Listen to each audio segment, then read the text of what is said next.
તાળા દરમિયાન છે મારા બ્લોકમાં તમારું બધાનું સ્વાગત છે। આજે અમે બધા આવી છીએ આ રસ્તે, તમે બધા જોઈ શકો છો। તો ફાઇનલી અમે અહીંયા તમે પહોંચી બધા ગયા જોઈ છે શકો છો અમારો વિડીયો। ત્યાં બધા મારા વિડીયો જોઈ શકો છો। આજે મારા રસ્તે ચાલવાના છે। આ જગ્યા દેખાય ને બહુ અંધારું છે, હું આ એકલો છું આમાં તો આ જગ્યા તમે બધા આ જોઈ શકો છો। વિડીયોમાં।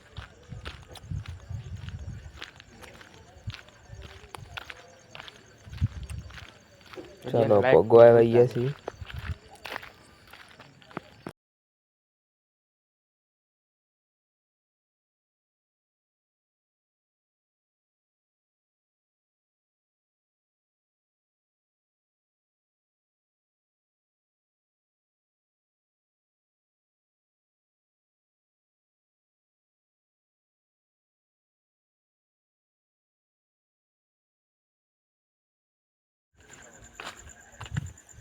फाइनली हम इधर आ गए। अब तो जंगल में आ गए, ये जंगली जानवर भी रह सकता है।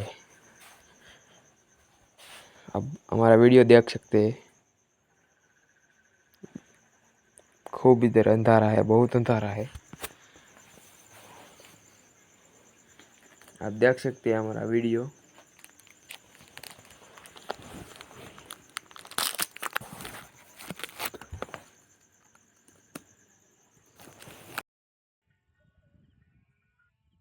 डरावनी हवेली यहाँ पूरा वीडियो लाइक कर दो, सब्सक्राइब कर दो। जय हिंद, जय भारत।